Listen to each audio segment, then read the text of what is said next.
Kia tau te Māori o Ronga, kia tau te Māori o Raro, pahiratia te turi wairua, pahiratia te turi tangata, hei pau arahi e tātou i tēnei wā. Kia tika te whakaaro, kia tika te kupu. Ti hei Māori ora. Welcome everybody to the Three Waters Infrastructure and Environment Committee. Let me say transport again. So we have a couple of apologies today for Leanne for early departure and Mike Davidson for early departure. And you may return, apparently, yes. For Anne Galloway, will arrive by Zoom after 10 or 10:30, is it? Aaron is a late arrival. And we have Councillor Goff, kia ora James, on Zoom. So who have moved for those apologies? Jimmy? And seconded Andrew. All those in favour say aye. Aye. Opposed? That's carried. Just a reminder for declarations of interest. I think, Mel, you declared one in one of the biodiversity funding applications, so we've noted that. So we'll put that in the resolution. So be vigilant if there's anything to declare, just call out on the way. We've no public forum and no deputations today. So we go to item 3, confirmation of the minutes. Do I have a mover for those? Phil, seconded. Jimmy. I'll move those. All those in favour say aye. Aye. Opposed? That's carried. So now we'll go to item 7. So this is the minutes of the Selwyn Waihora Zone Committee. That's because we had the minutes of the other two at the last meeting, and these ones were not ready, so they've prepared this time. So it's just the minutes. Is there any... I'm happy to move. Tim, you would like to move those? Seconded. Sam? Is there anything discussion on those? No? Well, I'll put that. All those in favour say aye. Aye. Aye. Opposed? That's carried. Item 8 is the Biodiversity Fund applications, and we have Nicholas Head and Emma. We have a mover already. Oh, and a seconder, barrelling through. Would you like to just give us a really quick introduction and overview on these? Yeah, sure. So there's 11 bids for this funding round. It's been quite popular, the fund. Yep. A lot of interest, a lot of bids, a lot of variety in terms of what people are applying for. Primarily fencing and pest control, but also some interesting planting, restoration planting projects as well. So from this round, there's about $256,000 collectively from these 11 bids, leaving about 140 remaining for the rest of the year. Right. With the Otakakino, is that private land around? Is that private land or? It is. Well, the stream it's an interesting situation. It's a stream which doesn't have a associated what they call Queen's Chain. So the stream is effectively private land, but it's also an SES. It's listed in the district plan as Schedule A SES. It's an interesting situation because the landowner bought the property after quite a lot of damage had been done, and he's quite committed to putting a lot of effort into restoring the margins of those stream, right, including moving the fences back a lot further than he's required to. So he's been putting in quite a lot of effort. So is that a recent purchase? Yeah, last few years, as far as I'm aware. Okay, yeah. Right, okay, because that's one of our cleanest waterways. It's it's a high value stream. Right. Were there any other questions?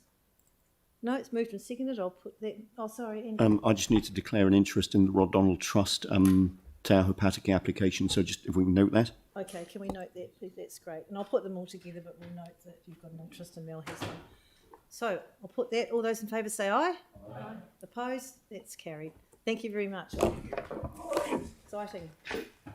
Okay, that takes us through now to item 9, which is the timing of the consultation for the drafts of Three Waters. But before we move on to that report in its entirety, we'll just like to welcome Helen Beaumont, who's going to give us a verbal update on the Water Services Act.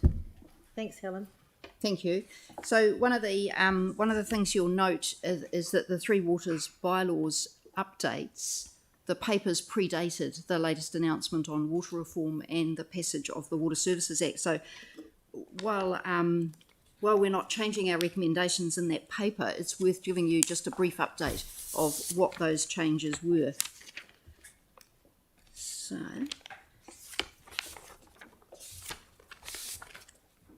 in terms of the Water Services Act, the commencement date has been announced as the 15th of November this year. So at that date, the responsibility for the regulation and enforcement of standards in drinking water passes from the Ministry of Health across to Taumata Arawai.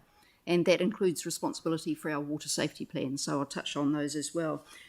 One of the things, though, is that Section 58, which relates to the exemption from the chlorine residual, has a commencement date of the 1st of March 2022. So any application for an exemption must wait until after the 1st of March 2022. There are some other things that have not yet commenced as well, but they are largely relating to wastewater and stormwater. So the Taumata Arawai is clearly focusing on drinking water first, as was indicated by Parliament as that bill was going through. So in terms of the water safety plans, there are some additional requirements in the Water Services Act. The first one that has the greatest impact around the country is that all community water supplies must have a water safety plan. Previously, it was just supplies serving more than 500 people. Here in Christchurch, we have always had water safety plans for all of our community supplies, even the very small ones across on Banks Peninsula. So that change won't really affect us in a big way. Under that new legislation, those water safety plans need to be submitted to the regulator, but Taumata Arawai is not approving those plans. So that is a change compared to the drinking water assessor process with the Ministry of Health. We do expect the regulator to review them and provide feedback back to us. So we're waiting to see what the format of that will be. The revision of our water safety plan will include some of those additional requirements. So principally that is about having to have a source water risk management plan. And we have that largely already for our Christchurch supply, and we will need to do more work on those source water risk management plans across on Banks Peninsula. But we will be expanding on work that we have already done and working with Environment Canterbury on those. The other thing is that the risk tables will be updated to take account of work that has been completed over the last year, and that is in particular around backflow, where we have resolved 99% of the unacceptable backflow risk, and the last half dozen premises that need backflow will be resolved over the next few weeks. So that risk will become an acceptable risk given the upgrades to the infrastructure across the city. And we will also reassess the risk from lead contamination. So we had the risk from lead contamination from those old cast iron jointed lead pipes as an unacceptable risk in our current proposed water safety plan. However, we've now done sufficient work across the city that we have monitoring information from all of the areas affected by those lead jointed pipes, and it's quite clear that we do not breach the drinking water standards in any of those areas. So once again, that risk will be rolled back to an acceptable risk. That will not change the replacement program that we have for those lead jointed mains, particularly where they are dead ends, because while we comply with the standards, no lead is good in a water supply. So we are continuing to work to minimise the potential for leaching from those mains. So those two risk changes will be made.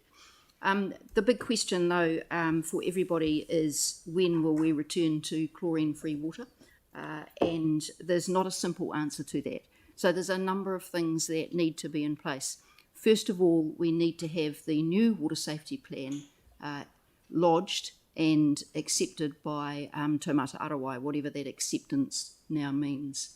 Under our existing approved water safety plan, even if we upgrade wellheads, resolve backflow risks and resolve any reservoir issues, we still have to have a 0.2 part per million chlorine residual because we don't have that double sign-off on the wellheads, which you'll all recall is in our existing approved water safety plan. So we're sort of in limbo complying with an existing water safety plan and operating a lot of our network in accordance with the revised and much better new water safety plan. But there's still some regulatory compliance things that prevent us from removing that 0.2 parts per million chlorine that's across a lot of the city.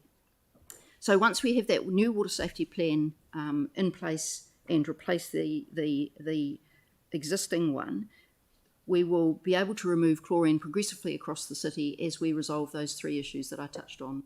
The wellheads are raised, and under the new Water Services Act, they must be above ground. So we do have some below ground wellheads that have been signed off as secure, but they will no longer meet the new regulatory framework. So those, we had about 8 of them that you'll recall we did some remedial works on, but they are still below ground, so those ones will progressively be raised. The second one is the backflow prevention. That one is largely resolved and will not require residual chlorine under the new plan. And then the third one is about the reservoirs and suction tanks. We have undertaken some works on reservoirs and suction tanks, but there is more to come. And we'll give you a full update on the rolling program of inspections, remedial works, and renewals of those reservoirs and suction tanks. So I think the final thing is just to note that the Water Services Act and that change just reinforces that we continue to operate in a changing regulatory environment for our three waters networks. And the bylaws do indeed respond to that. So I'm happy to take any quick questions on that, but we will get you a written update following this meeting. Thanks, Helen. I've got Leanne, then Look, Jimmy, then Aaron. Thanks very much for that. Can you do a little bit of a description around the reservoirs and suction tanks? Because I mean, obviously that's the one that that has a considerable amount of work in it, but it doesn't mean that we can't have an ambition to get an exemption until every single one of them has been brought up to scratch. Yeah, that's correct. So just as so removing chlorine has always been a progressive exercise. It's not that we either have it or we don't. So there are a number of pump stations across the city already that do not have chlorine, and that's where we have the double sign-off of the wells. We have no issues with the reservoirs and suction tanks in that zone, and in the zone of influence of the pump station, and all of the backflow risk has been resolved. So that will continue to happen across the city, pump station by pump station and zone by zone. The reservoirs and suction tanks, what we have done is exactly the same thing as was done for the wellheads. So we have raised the bar in terms of the condition of those reservoirs and suction tanks before we will accept them as being demonstrably safe in terms of the operation of our network. So under the previous water safety plan, a reservoir or suction tank may have passed our criteria for being okay in the network, but under the new water safety plan, it has to meet a higher standard. So in terms of the program, we have 50 reservoirs across the Port Hills, and we have another 18 reservoirs around Littleton Harbour, and then 18, we have did you say? 18, yes, yeah. 18, yep. So there's 15 sites, but some of them have 2 tanks, so that's why the numbers are so large over there. And then we have 25 suction tanks at primary pump stations across the city. So not every pump station has a suction tank, and indeed at some pump stations we're bypassing the suction tank where we're doing some remedial works. In terms of the demonstrably safe criteria, we put that together must be 18 months ago, and we've been rolling out an inspection program. So we've done all of the external inspections, and we're working through the internal inspections. Internal inspections generally can only take place in the winter, when we can take the tanks offline and continue to operate the network with the remaining pump stations in that zone. We can do a limited number in the summer, just in those zones where we've got plenty of capacity, but not a lot. While we've been rolling that across the city, we have now that we're revising our water safety plan, we're going to take another look at that demonstrably safe criteria and the criteria within that are quite detailed. And there's two reasons for that. One is we want to be satisfied that we're being strict enough with our reservoirs, and the other is that we want to be satisfied we're not being too strict with our reservoirs. So we're going to review the performance of that demonstrably safe criteria against the inspections that we've done to date and cross-check it against the microbiological monitoring that we do for each of those reservoirs to make sure that we're doing the right thing in terms of minimising the risk of contamination to the drinking water system. So there's quite a bit of revision and review going in there to feed into the new water safety plan and to then feed into that reservoir and suction tank program. And as you know, we have also put in an application for further funding in the annual plan for the reservoir and suction tank program, and reprioritise the work across the drinking water network, recognising that it is the reservoirs and suction tanks where we need to do most of the upgrade works. So does that mean that there is still an intention to lodge a water safety plan with Te Mata Arawai this time that has dealt with the unacceptable risks and brought us into that acceptable risk space? That'll be true for the lead and the backflow. That won't be true for all of the reservoirs and suction tanks. However, what the water safety plan will do is it'll put in place the risk management framework and the remedial actions that we will take to progressively move those reservoirs and suction tanks into the demonstrably safe category, and then that's associated with taking the chlorine out in that particular zone. So the water safety plan is always a living document, so it always responds to the state of the network as it is, any changes in the regulatory arrangements and anything that we find in our network. So that will continue to be so. So it will define that where there is a reservoir or suction tank in the zone that does not meet the criteria, then residual chlorine will continue to be used in that part of the zone. So the nature of the exemption that we would be applying for after March 1 next year would be an exemption that is that happens on a zone by zone basis as that last remaining unacceptable risk is removed. Yes, it would, but it would also be a dynamic one. So at all times. That zone must meet the criteria, and if there's an incident or something found at a reservoir, even if we have an exemption for that zone, if we find an issue with the reservoir, we would reintroduce chlorine. Absolutely. And this is, I guess, my little sense of frustration is that when people go, oh God, here goes the Mayor of Christchurch again, on chlorine, we chlorinate when we need to. Yes. Yeah. Anyway. So there are things that can happen. There are things that can go wrong. We can pick up things as we go, and that will always lead us to take appropriate steps. That's correct. And we have always used chlorine in our network in that temporary and targeted fashion. Yeah. So yes, that will continue. All right. So you do feel that we'll be in a position to make an application after March next year? Yes. Provided that we've had the feedback from Te Mata Arawai. So I'm assuming that we put in the water safety plan and we're aiming for the end of the year still. Yes. We put that in. They don't have to approve it anymore, which, but they will provide us with feedback. That's our expectation, and yes. we would want to be able to assess that feedback and make adjustments as appropriate, because you really wouldn't want to ignore the regulator. I do think that I get a bit frustrated too that the Ministry of Health has got out of this scot-free, because I'm not entirely happy with how Havelock North actually happened. And, the government had to put in place a completely new regulator to take control of this. So we'll listen to the regulator, and then we would assess our position about applying for an exemption. Yes. Okay, thank you. Great. And just on that, I know I've got Jimmy, Aaron and Yanni. So you talked about the reservoirs and suction tanks, and you've done all the external inspections are complete.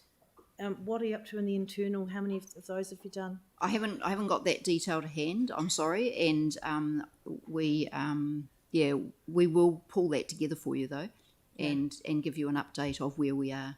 Because that is a 5-year rolling program. Yes, and we usually give you an update to each Three Waters Infrastructure and Environment Committee meeting. So your That'll next come for meeting next is one. 8th of December. So that would be your next programmed update. That'd yes. be good. And do they have to be double signed off like the wellheads? No, that's a bespoke arrangement that was in response to the Director General of Health coming down. You'll recall that we had a discussion with the Director General of Health and the Medical Officer of Health.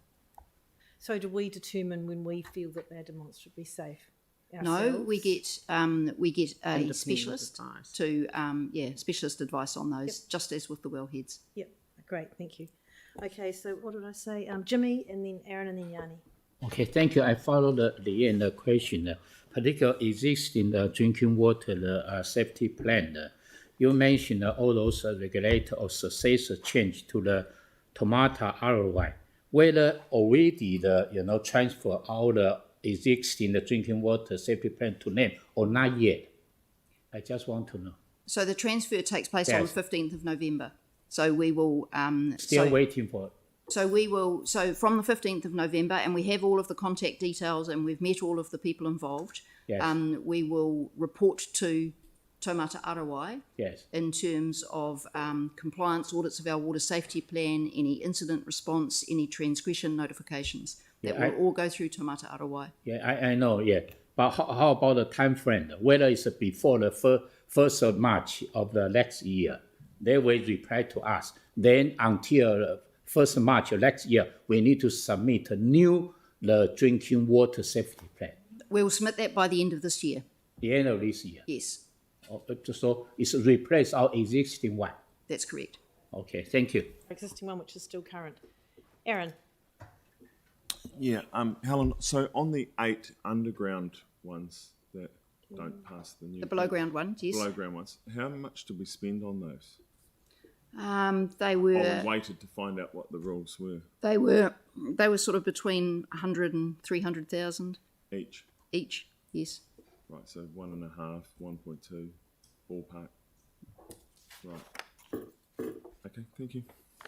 Yanni? Yeah, thank you. Are you able to give us any update on the fluoridation? No. Fluoridation? Because I was just interested if, Diane? I know in the past when we've had advice on it, there's a huge cost. And I'm just wondering how much work related to that is related to the water safety plan. So Diane Shalander has been looking at the passage of the legislation through Parliament.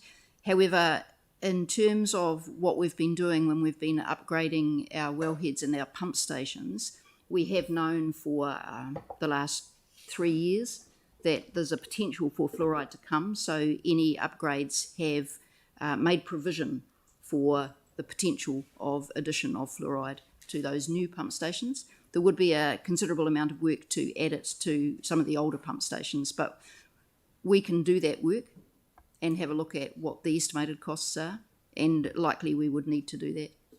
Well, I just wonder if anyone's talking to the Ministry of Health, because it seems like Ashley's going to be in charge of either forcing us to do it or not.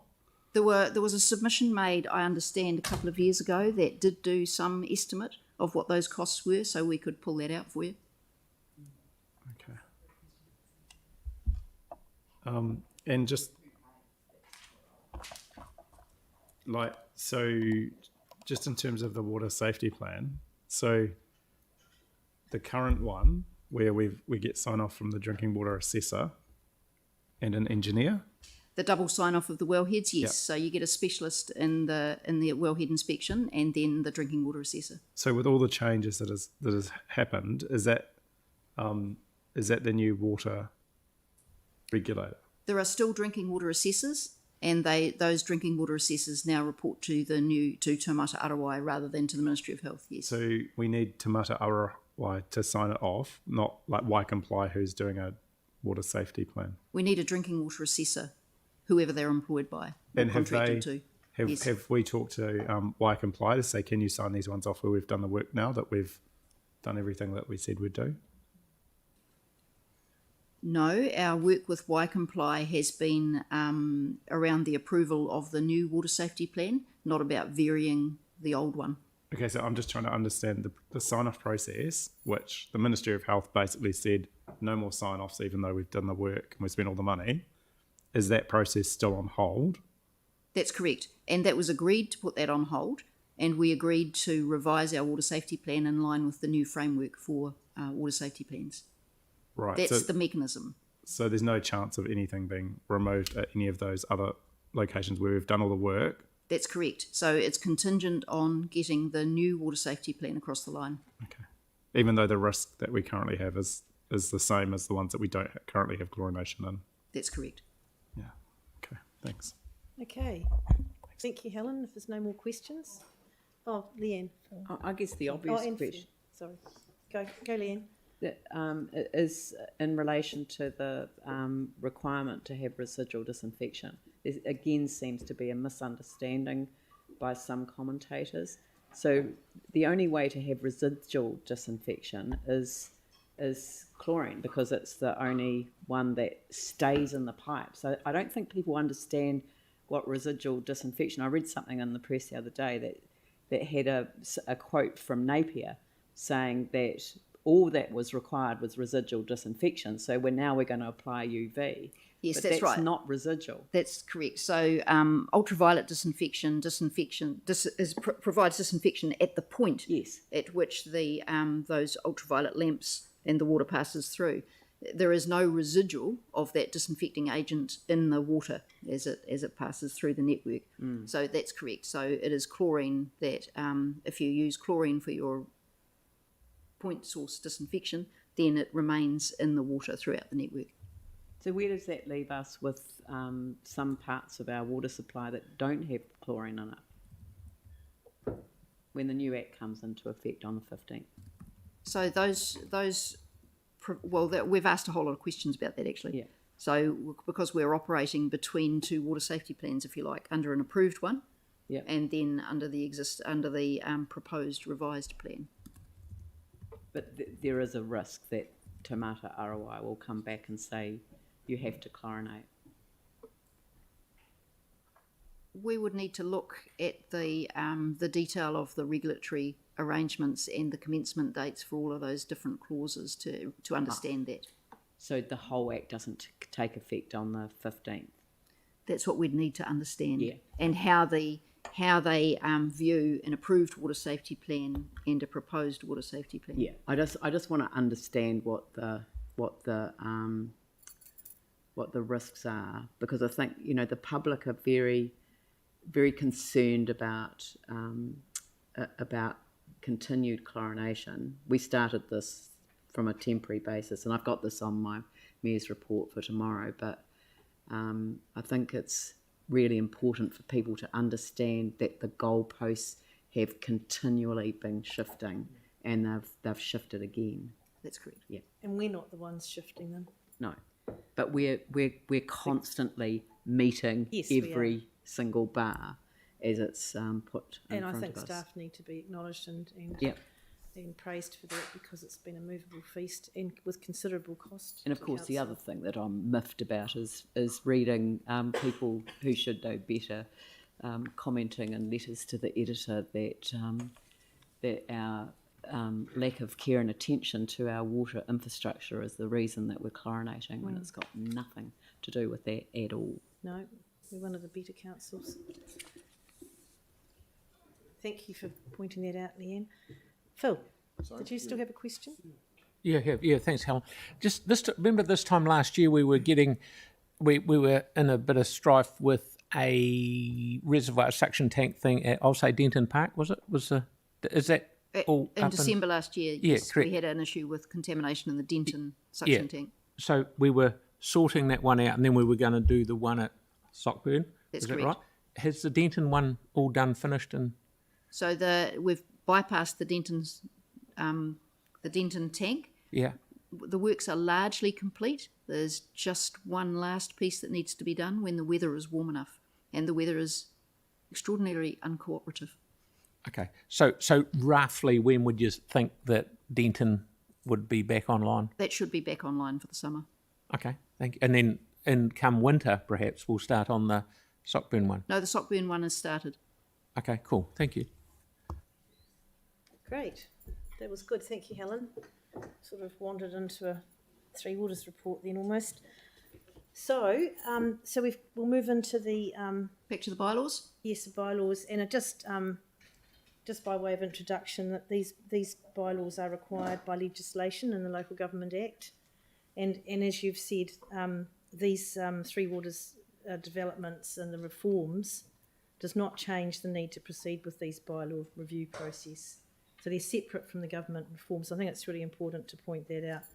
And we require these bylaws which are specific to our district in order to meet the conditions of our recently acquired comprehensive stormwater consent and other reasons connected to our stormwater functions, and to maintain good stewardship of our three waters. So over to you to introduce the item 9, which is the timing of the consultation for the draft Three Water bylaws.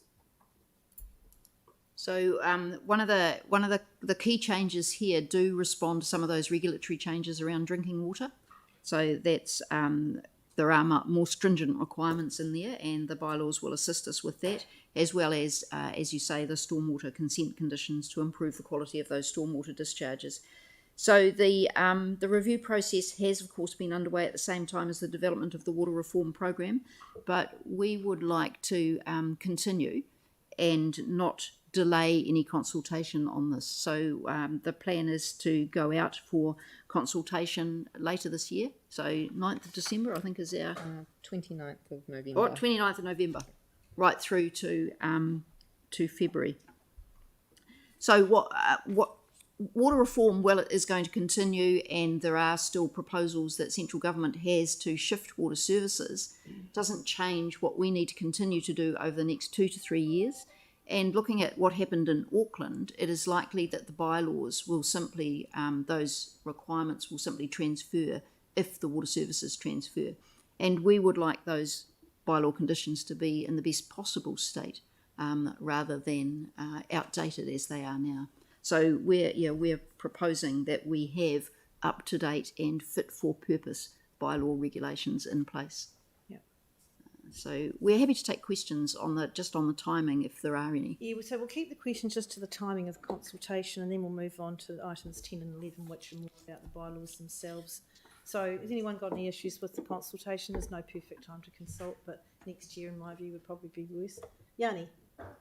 Yeah, I mean, I appreciate the longer time for engagement. I'm just interested in how much resource we've got into helping people understand what the impact will be, because obviously we've seen with the government propaganda that, like, it's quite hard for people to distinguish between what's factual and what's kind of worrisome. And so I just wonder how much resource we have to help people understand at an individual level what the changes mean for them and how we're proposing to do that.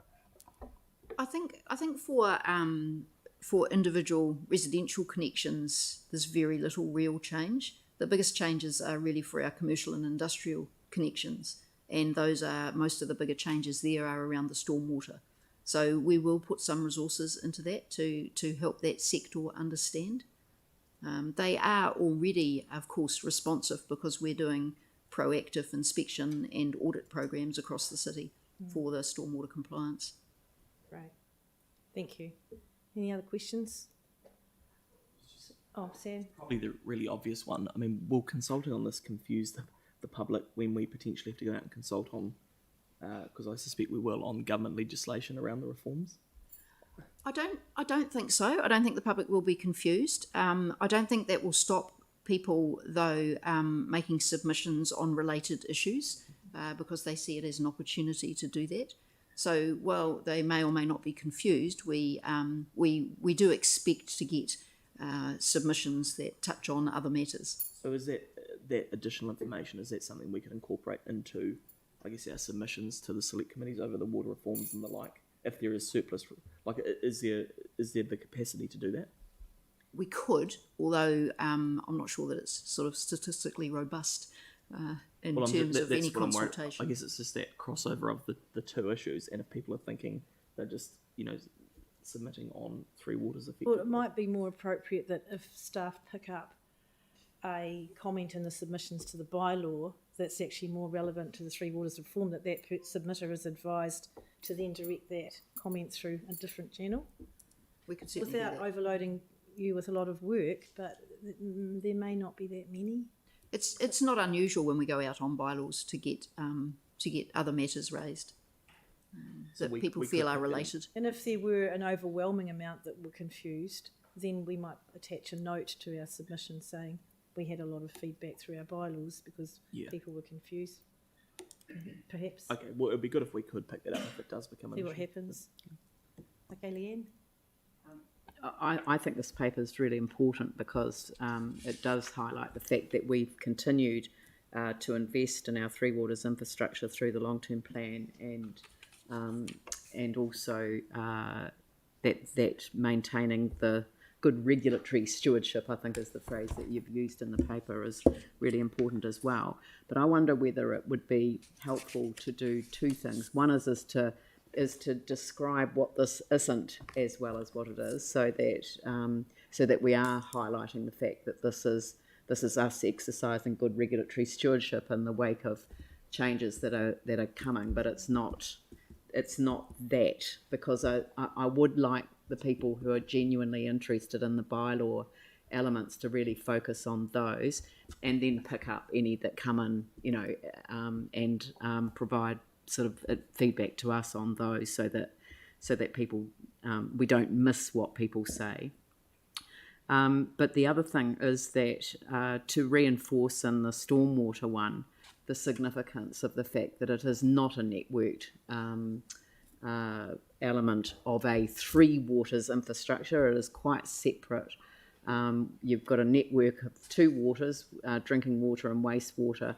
Stormwater is quite different, and that's your blue-green infrastructure that sits in around that. It's not all in pipes. It's not about pipes. And even though the bylaws deal with a lot of those issues, just reminding people that it is quite different from the rest, and our obligations under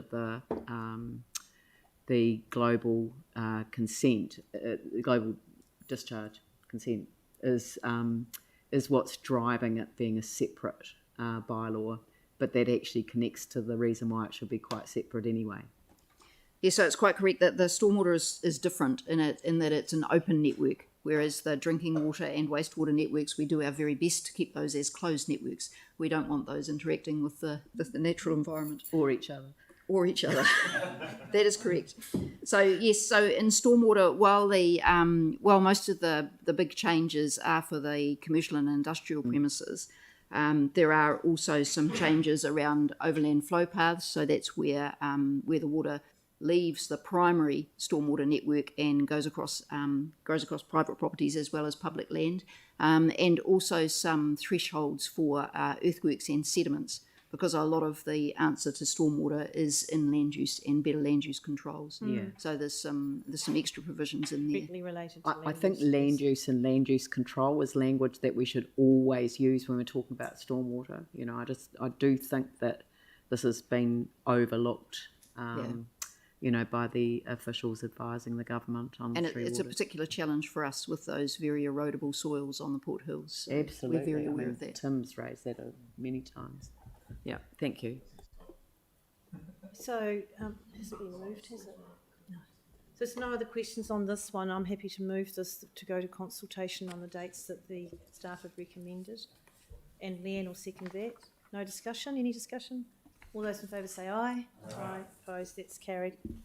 Thank you. So now we'll move on to item 10, which is the proposed replacement water supply and wastewater bylaw. Just reinforcing the fact that we all know that the staff have decided to separate the bylaws into this one, and then stormwater and land drainage is a separate bylaw. So we'll deal with this one first. Do you have an introduction? Do you want to say any more? So the proposed replacement water supply and wastewater bylaw. The key changes in this one are really just some improvements to help support our water safety, those water safety plans. And then in the wastewater section of it, the key changes are around putting some stronger messaging around what shouldn't be going into our networks, things like wet wipes and things that shouldn't be disposed of to the wastewater network because of the damage they can cause. And the other key one in wastewater is about private pipes leading into the public system and making sure they are maintained and not contributing to any issues in the public system as well. I think probably if you're happy, I'm just happy to take questions on any of the specific So this will give us more ability to work with private, infrastructure and owners of that infrastructure to ensure that it's up to scratch. Yes, that's right. Yeah. And are the wet wipes still as big a problem, or is that reducing? I understand that is It continues to be a problem. large. So wet wipes and people putting fats and oils down the drain Yeah, continue to be a problem. So fats and oils down the kitchen sink, I suppose. So how would people deal with that? So there's two things they can do. If there's a small amount, put it in your compost bin. And if it's a large amount, freeze it and then put it out in the compost or in the red bin. Oh, Don't put it down the drain. okay, that's handy to know. Yeah, it might disappear down your drain, but it certainly it gets clogs cold up. at some point. Yes. And I'll come to Aaron in a second. I've just got a question about the actual bylaws themselves, that when the bylaws first created, it has to be reviewed after 5 years, then every 10. Yes, that's right. But because we're splitting these, does that constitute that they're new bylaws, or will they still just sit under the 10-year review? If I can, I might just ask Viv if you want to.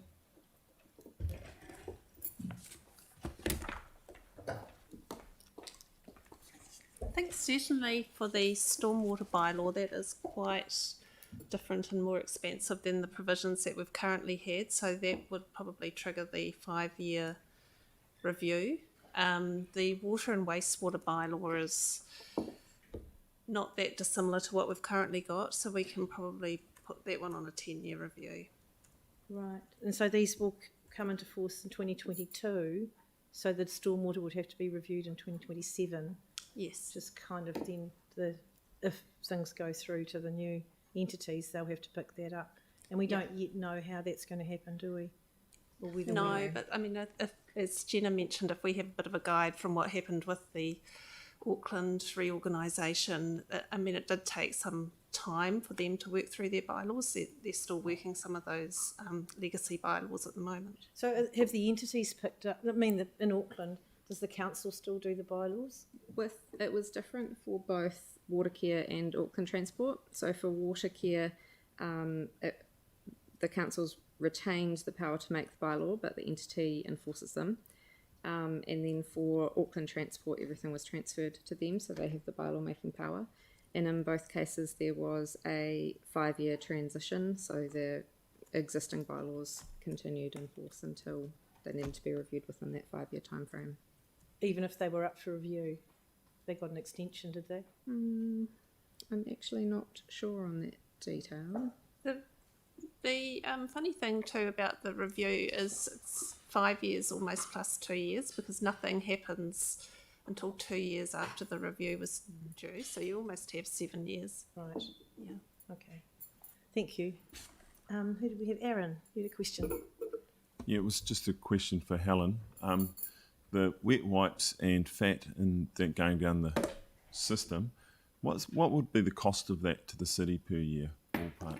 I'd have to come back to you on that, but we do have regular rounds to clear fats, oils, and grease out of particular points in our wastewater system. So where we know we get them clogging up. So would it be I can get costing you us the cost of doing thousands those of rounds. dollars, tens of thousands, hundreds of thousands, Hundreds millions? of thousands. Hundreds of thousands. I know, I saw a cost in London, I think it was millions. Yeah. Well, obviously yeah. a bigger city, but I'm just, because it's almost comical that we invest a few $1,000s in employing some local comedians like Shay Hooray or whatever to make some really good videos that we pump out online about, freezing your fat and then putting it in a bit, like have some fun with it. Yeah. but spend just a few $1,000s to save hundreds of thousands of dollars. I could, but all the other people in the crew would probably want to be paid. But locals are cheap. Well, it's part of We that could farm it out messaging. to Auckland. Yeah, but how do we look into that? Oh, the mayor just gave it a nod, so we'll do it through her office. I don't know how we would progress that actually, but Yeah, how do we progress that? Just because I think a lot of the whole waters is about education. Yeah. And for instance, I didn't even know you could freeze oil. You put it in the fridge, it doesn't change much. It might go a bit cloudy, but so I've learnt something there. But it's about getting that message out. But well, let's take it on offline Okay, and see thank what we you. can do. Some of it's a challenge with smaller properties, of course, because people used to just go and tip it in the garden somewhere as well. But with smaller city properties, you can't do that. No, you tip it into the neighbour's garden. No, Mel. I've got 4 questions. One, on page 87, it talks about. So I found it really interesting reading this because I hadn't obviously read the bylaw before. But it talks about meters for water, reading the water, putting them on council land in future. But there's obviously some on private property, and it talks about recovering costs if you have to move them. I was just wondering how much of a problem that actually is of accessing water meters. Don't talk about that. I'll get Will Rowson to come and talk to you. So Will looks after our water services team and has most of the interaction with our frontline customers and new connections. Welcome, Will. Kia ora. So when we have a lot of our infrastructure, we try and keep our meters on council property for ease of maintenance and reading. Where we have properties with multiple feeds and no meters, there's a decision to either when we go down the track, split them. You either have a meter right up by the person's property, which could be out the back, or you would have the meter on the council property. So there's also costs involved in splitting the supplies out. Some of these are legacy issues of different districts running their water supplies differently before they all amalgamated. So we had meters installed pre-1990, and some of them are in some very difficult places to actually get to. But the main point around is the splitting of the water supplies internally. So that would be a cost that the customer would bear to split those costs because they require an individual connection. But we would look to whether we provide that connection ability at the street. So you'll be aware that the LTP for next year excludes properties, the excess residential charge in properties that are fed multiple off 1 metre. And it's working through a plan to try and combat that and have a excess use charge that goes across all properties and has 0 excluded, so we can measure all residential properties within Christchurch. So are there any times where you've actually had to move a water meter though because it's inaccessible and it's cost the property owner? There have been times, absolutely. Some people will build fences slightly further forward on berms than what they previously were, so that way you've got a large gate and sometimes aggressive people or dogs. And in that case, we can't get consumption information. We don't know if there's a leak on the on the private property itself. And if we were to read that meter or have to service it, it's putting our contractors in danger. But also, if we can't service it in a timely manner, then it can cause further damage to people's properties, which we want to avoid. The next question I had was about wasting water, and I can't see where I read it now, but it talks about people shouldn't be wasting water, and the council could actually take action if it thinks that property owners are. And I read somewhere it said about watering driveways and things like that. Is that actually something we actually do, or is it just in the bylaw? I think if we had, if we take Ekaroa, for example, where we have some issues over there during the peak of summer with water, we do often walk streets and talk to people in the area and try and remind them that we are on a water shortage, and watering the leaves off an asphalt driveway is not the best use of a really good resource. So we do also get a lot of comments from neighbours or people in the community during water restriction times about neighbours going outside what they should.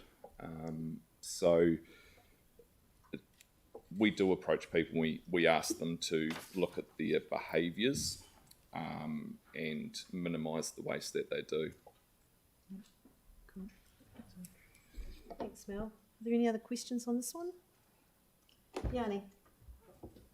Thank you. Does this do anything to enable or make it easier for rainwater or grey water storage or reuse? So, or does it make it harder?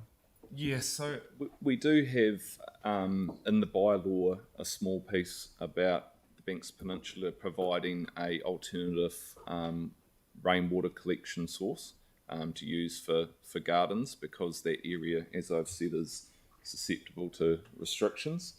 But it's not an enabling document for water harvesting or grey water use. That grey water use is really a Building Consent New Zealand Building Code requirement, or it's dealt with under that.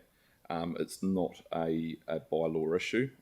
If we were to look at saying we want everyone to harvest rainwater, that would be, as far as I see it, more of a district plan type of area rather than a bylaw. District plan is the best place for that to be picked up and for compliance to be met, rather than a bylaw. Right, and so on the peninsula, it's the district plan that requires the storage, and the bylaw supports it? No. So there is nothing in the district plan for Banks Peninsula. There is for firefighting coverage, so providing firefighting on site. Right. But the requirement for the supplementary tank is made under the bylaw, and that was a Banks Peninsula Community Board request from 2014. Right.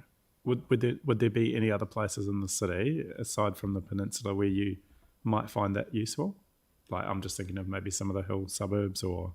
I think it would be very useful in a lot of places. Right. It's rainwater, it's clean, it's pure, it's great for the garden, it lowers our peak demand during summers.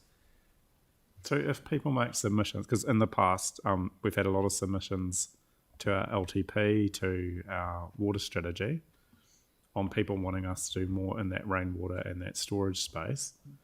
If people make submissions on that point, is that something that we can address through this process? Given that we're proposing to do it for the peninsula. Mm-hmm. I was just interested in your comment about the district plan before, I guess, and the discrepancy between the peninsula and the city in terms of district plan versus bylaw. We could make people install tanks on a site where we would have concerns about capacity or being able to feed them a reasonable amount of water.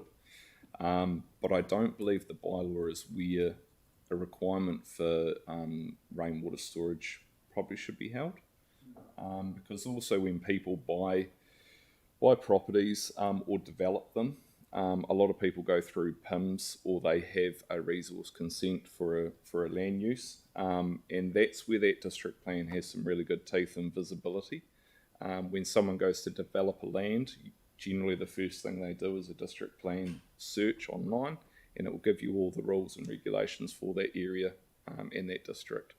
The bylaw is probably a step down from that, where developers look at. The first thing for them is their planning rules. The only other question I had in relation to wastewater was, does this have any ability to look at the septic tanks maintenance? So septic tanks, they're a consent held under Environment Canterbury. So it makes it quite difficult in terms of our ability to go on there and request request them to do actions. the Local Government Act is really based around a networked supply, so anything to improve or to improve the district's drainage, where a septic tank is just for a private property itself. We do have our water safety plan that has details around consents and discharges to land, etc., within our areas of pump stations. But the consents are held by Environment Canterbury for those setups. Right. It's just for those of us that remember Wainui and the cultural concern around what was happening with septic tanks. Yeah, but basically it's a matter for ECAN, not for us. We are of course doing a needs assessment and sanitary survey across Banks Peninsula, and we will look at those settlements. As part of that, we will look at those settlements where there are a number of septic tanks and whether or not those septic tanks are operating adequately, and if network infrastructure is or is not a better option. So there is some work underway in that. But in terms of the individual septic tanks, Will's absolutely right. That's the discharge consent is with Environment Canterbury. We are progressively having more people connect to our network in areas where we're having development. Preston's, for an example, where a lot of the original properties were on septic tanks. Environment Canterbury have asked that they either replace or update their consent. And the price of putting in a new setup today versus connecting to council infrastructure is a lot more. So we are progressively having more applications or properties join into our network. So we've got that reliability that what they're pumping out is coming into a safe and secure network rather than possibilities of a damaged septic tank. So did you say it will cost them more to upgrade than to join our network? It can in cases, depending on how bad the septic tank is and the requirements from ECAN, it can be cheaper to connect to our network if it's, within a close proximity. Yeah, and especially long term. Yes, absolutely. There is indeed, yes. Good stuff. Any other questions? All right, well, I'm happy to move this. Do we have a seconder? Jimmy, is there any discussion? No? Well, I'll put the motion. All those in favour say aye. Aye. Opposed? That's carried. Thank you. Thanks, Will. That's really very good explanations. Learning quite a lot today, actually. And item 11 is we move on to the Stormwater and Land Drainage Bylaw. Oh, and... Oh, Lee in second. No, you can second. Right. Do you just want to give us a rundown on the main changes and additions? Sure. So the key change being introduced through this new bylaw, all of the key changes really relate back to the new stormwater discharge consent.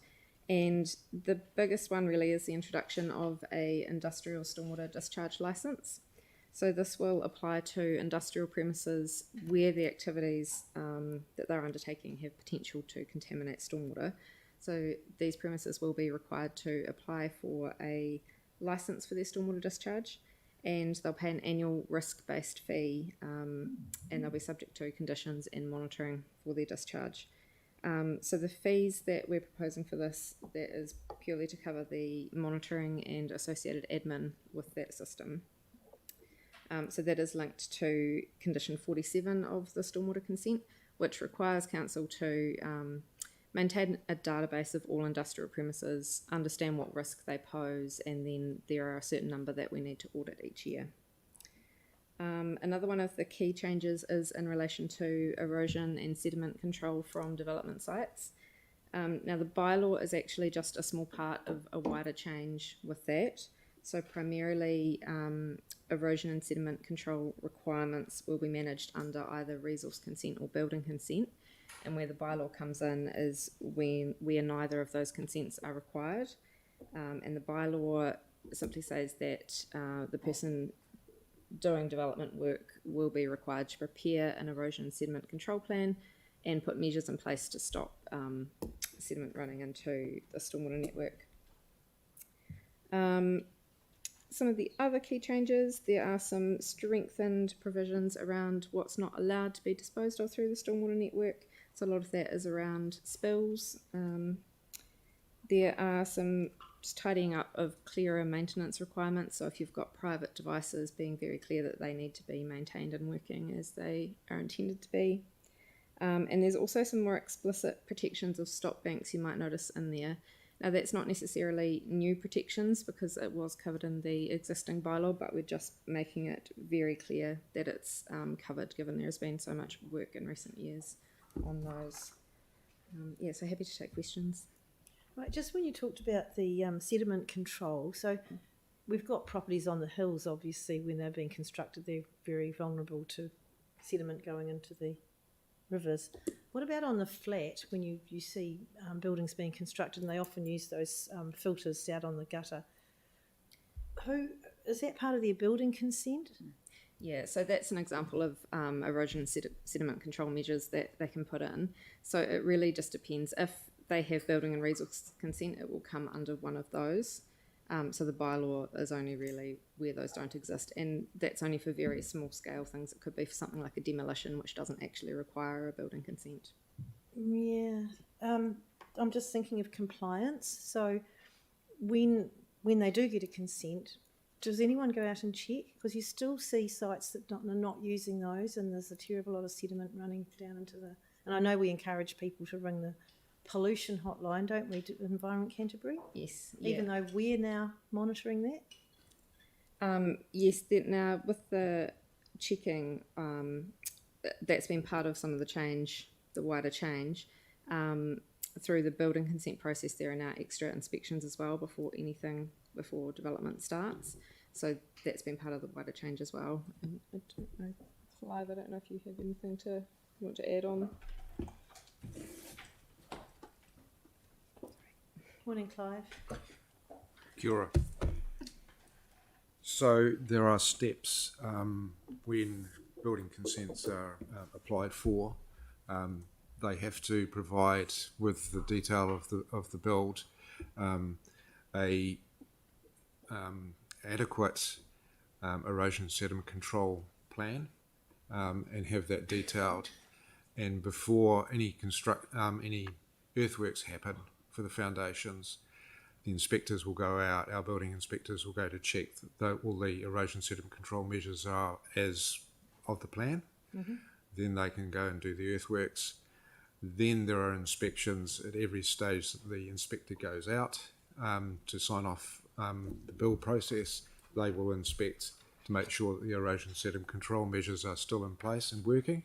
If they're not, then they will be required to, before any further work goes on the building site, they have to be certain that the erosion sediment control measures have been brought up to standard before they can continue work. Yeah. And that's happening all the time. So that's stricter in this new bylaw than it has been? Is that what you're saying?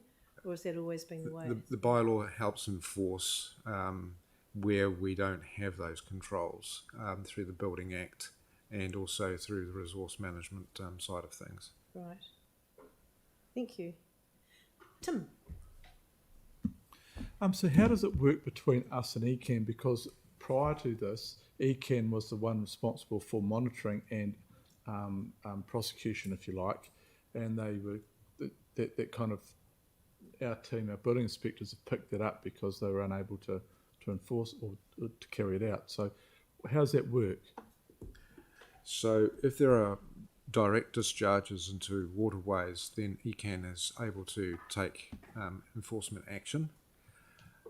If it's a situation where they're picking up, there are discharges coming out of our stormwater network, they can actually, they or the members of the public can lodge complaints to our call centre, and our call centre will then forward those complaints onto the various teams, whether it's to do with buildings or with earthworks or subdivisions. Then our staff go out and inspect and see what needs to be undertaken to stop those discharges. That's how we're operating at the moment. And how does prosecution work? So, like, you turn up, there's obviously a breach in their plan. Mm-hmm. So what's the stick rather than the carrot? Well, the bylaw we can, isn't it up to $20,000? Yeah. We can take legal proceedings against. That is not the most effective approach. It's a behaviour change approach with the industry as a whole. ECAN have run erosion sediment control workshops for the industry to improve the situation. Our building inspectors are always working with the industry to make sure that they are performing better. And it's not ideal for a building company to have to stop work and actually fix up their erosion sediment control measures because it's a cost to them to do that, and for a building inspector to go out again and to make sure that it's up to standard.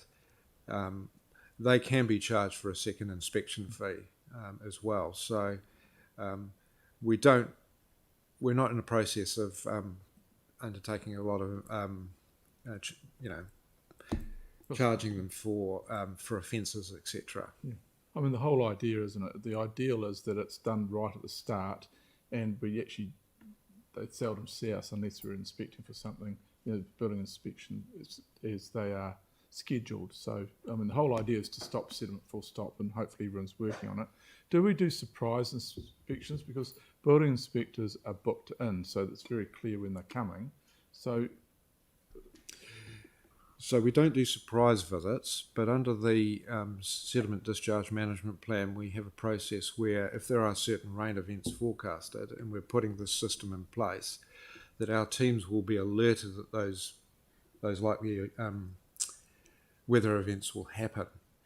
And we'll be asking our teams to actually make extra effort to go out and look at what we consider to be the high or medium risk sites for loss of sediment, etc., during those sort of rain events, and to be able to keep, they're the eyes out there inspecting and making sure that what's going on.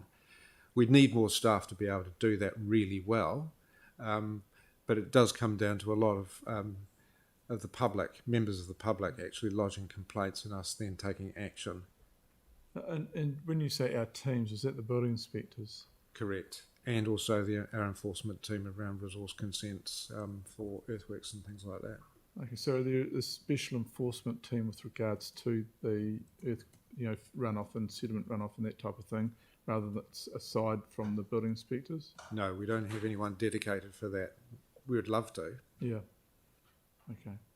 I guess through you, Madam Chair, that's something to look at, the capability, of our our staff, because our building inspectors, as we know, we're all under the whole area is under the pump because of the immense building that's going on, and we in this organisation we often get something coming through, and the last people that are considered are the actually enforcement team that have actually got to go out and then add it to their list, because everyone complains. But yes, I'd really like some information on that and how we're looking at that, because the whole idea is not to prosecute. It's to solve the problem before it happens.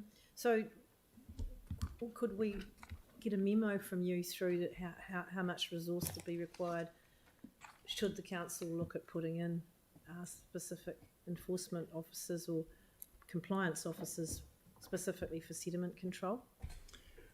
We can do that. There was a discussion between our staff and ECAN staff around all this, and it was about joint warranting of staff, council staff, with having a licence under the RMA to be able to go out and do this work. So we've had some preliminary discussion and look at what it would cost and what would be needed. Great. So we could update that. So can I just ask, so ECAN still haven't warranted our staff with regards to something they couldn't do? Correct, they haven't. So that's insane. There are legal implications with that, which... That's just, we've got a problem. Well, actually, if you could put that in the memo as well, that would be really helpful. That'd be really good to just get a clear idea. Because, I mean, there's challenges, but doesn't mean they're not, manageable. We could find a way through. Because if we're going to be cleaning up our waterways, sediment's a crucial part of that. Yeah. You know full well. Thanks, Tim. We'll follow it's ridiculous. that up. Thank you. Mel? Right. With the erosion and sediment control plan, and it's through a building consent or a resource consent, when is it decided which one it is written into, I guess? Because with the ones I've seen are in resource consents, but if there's no, like in the future, if we don't need resource consents for new builds and things like that, will it automatically be in the building consent? I know the bylaw will apply if it's not there at all, but how is it decided whether it's in a building or resource consent? Do you know? I guess it's outside your... My response would be that if they've lodged a building consent, then clearly it's through our building inspectors once the works is just proceed. If it's just earthworks, then it's our resource consent enforcement team that would look at it and deal with it. Right. Okay. But one way or another, Yeah. it goes on the radar. Yeah. A question? Yeah. Phil? Yeah, it worries me a bit that I know that when some people do a subdivision, he can look after all the sediment control, and if you don't play the game, the main thing is to stop. If you can keep all your sediment on site, and it's very easily when it's a flat section, if it rains, because you can have a sediment control system that works for 80 or 90% of the time, but if the heavens open up, it wouldn't matter what you had, you're going to have a disaster. But what I don't want to see is us employing lots of extra police, for argument's sake, to go out and try and look after something that I don't think is that bad, or is it worse than what I'm thinking as far as sediment goes? Have you got a lot of examples of how bad it is? It is the core major contaminant that we believe that needs to be dealt with under the global stormwater discharge consent. It's the one that we have the greatest capacity to be able to control and to minimise in comparison to things like dissolved heavy metals like zinc and copper. Sediment is a real issue for us, especially on the hills, and our building inspectors are picking up a lot of situations where the control measures are not adequate. So it is a big issue. It's not just for Christchurch, it's nationwide, the sediment issue. It's just about working with the industry to realise that it is a problem. So I like what I'm hearing when you say working with the industry, and I don't think we should worry about the rest of New Zealand. We've got enough problems of our own. But so, like way back in the day, you never used to have protective scaffolding around the outside of your roof, but now we do, or we have those nets underneath where the top plate's hooked on. So we're just encouraging people to start thinking a little bit more. And of course, you'll have good guys and bad guys, won't you? Yep, and it's not just the building industry. It's Ma and Pa doing landscaping on their hillside property. They've killed off the grass, they've dug it up, and they're going to do different landscaping with it. Cover and so forth. That exposes soil to getting into our stormwater network. So it's about educating the wider public that this is an issue. Okay, thank you. So I guess it's fair to say that if we did adopt or employ more compliance officers, that would be built into a fee schedule for the developer or the builder or anyone doing the project. Would it be cost neutral? Or I suppose we could just look at how we could make it. Can I respond? Yes. Sure. I just think for clarity, what we'll do is we'll look at this whole thing when we bring a member back to you, and we'll look at if we do need more resource. Yes. And that's big if, how that could be funded. Great. So rather than just trying to respond. I'll do it now. That's lovely. Thank you. Yeah. Yanni? Couldn't we put it in something in the bylaw so we can actually require a cost recovery model like we've done with the other things? I think with the bylaw, because the bylaw is providing that catch-all and is really going to be the reactive monitoring to it, it's probably not the appropriate place for it. It might be more a fee for what would happen through building or resource consent. But I think just because the bylaws component of it is really only that catch-all reactive part, it wouldn't fit there. I'd prefer just to require a license full stop across the board and charge a fee and recover the cost like we've done with the previous bylaw that we just discussed. So, I mean, I guess I'm just concerned because I think this will be an area where people do make submissions. So I guess the key thing is to have flexibility in our draft that would enable us not to be told, oh, it's out of order, you know, you have to go through a special consultative procedure if you want to add those sorts of things in, because I think like Tim and Mel have raised this concern, and I think the community have raised this concern repeatedly around sediment control. Well, this is a lack of special resource. consultative procedure. This is the time. Yeah. So one of the issues we have with the bylaw is the tools to actually enforce it aren't as good as what we have through the RMA or through building legislation, which is why they will be the primary mechanisms for the erosion sediment control enforcement. Right. Yeah. So if our building inspectors or enforcement team find the culprit and they're responsible for a discharge, then they will be charged an inspection fee.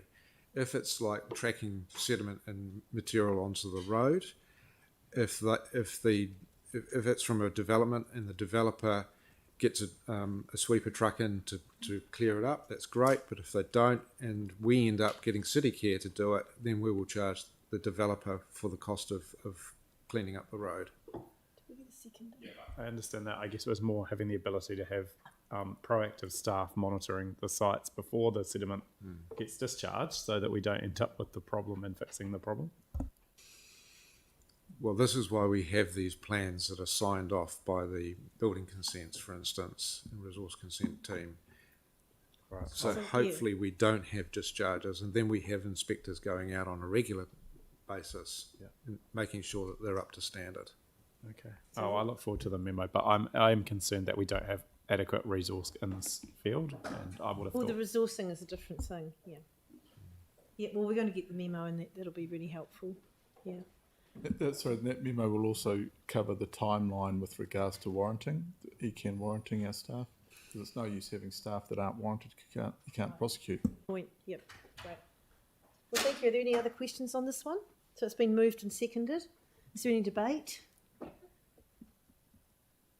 No.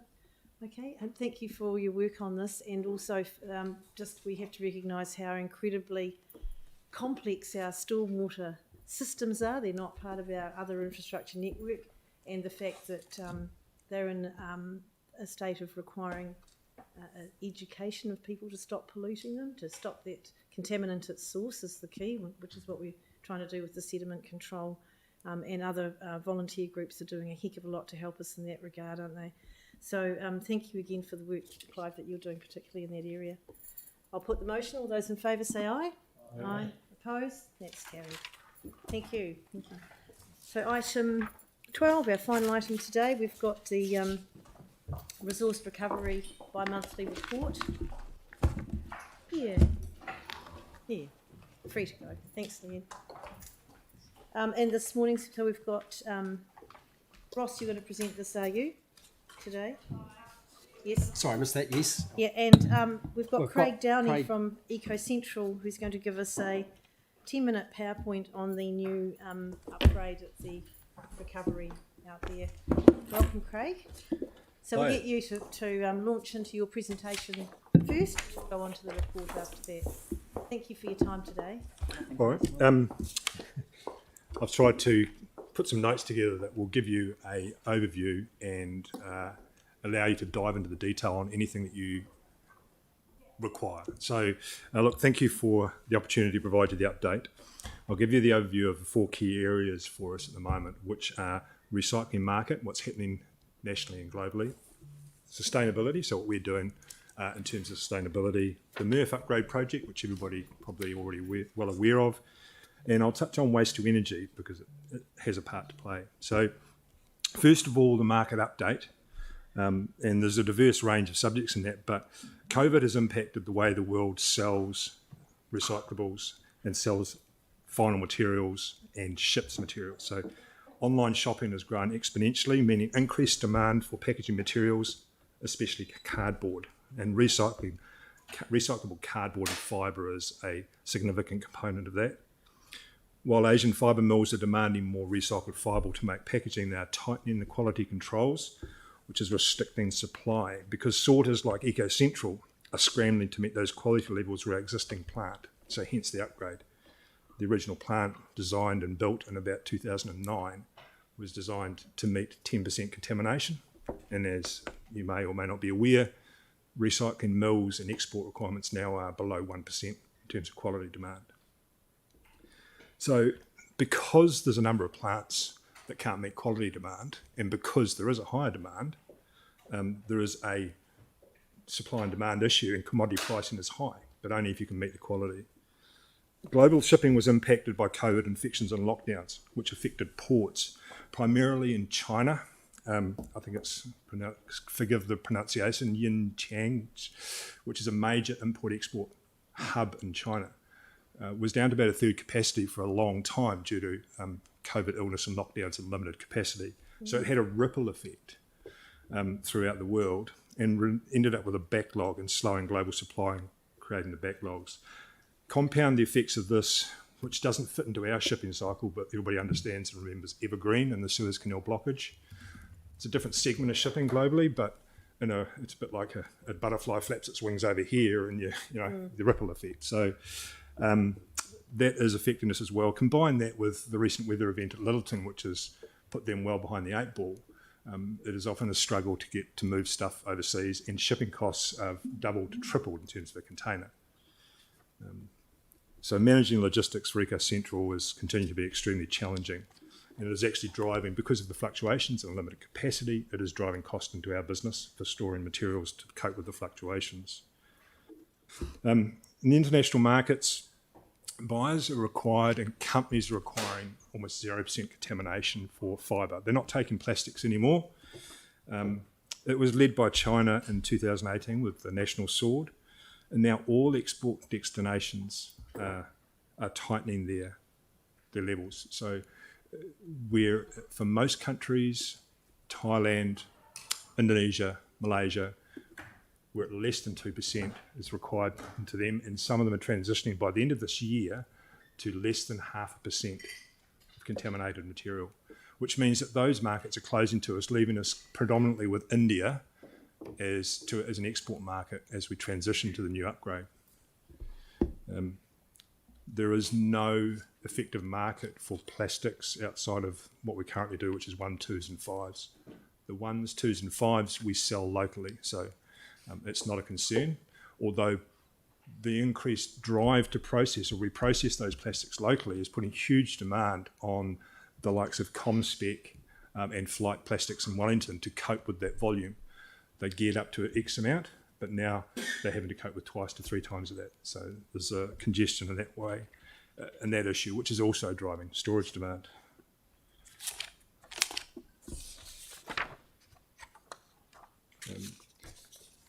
The quality and contamination is what drives us to the next point.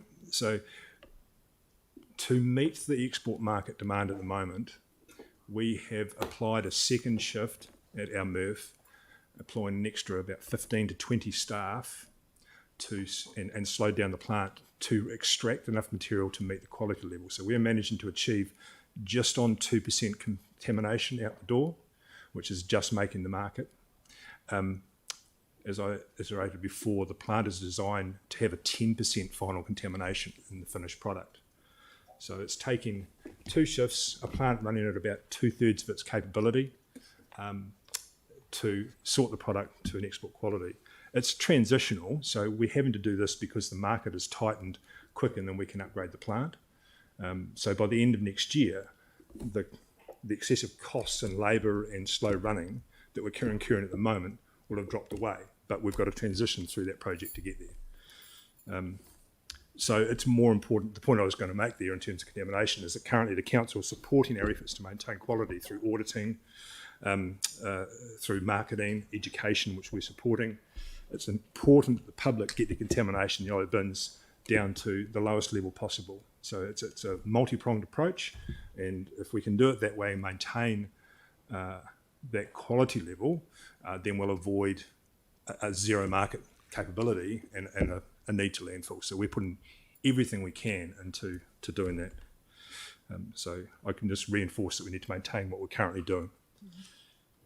And as I said, local processing, we're currently selling to reprocessors like Comspec and Flight for the plastics. There's no local market for paper or cardboard. We refer to it as fibre. The local New Zealand capacity mills are at capacity at about 250,000 tonnes a year. The majority of their capacity is clean fibre, which comes from commercial premises or cardboard. The dirtiest fibre that they get comes from commingled recycling, and so it's lowest on their list of what they'll take. So there's about 200,000 tonnes of fibre a year that's exported from recycling. Glass. So we're seeing, over the last couple of years, we've seen a steadily reducing volume being dropped off at our RCs. The volume in the yellow bins is remaining about the same. And there's an increase in the amount of aluminium cans that are coming through.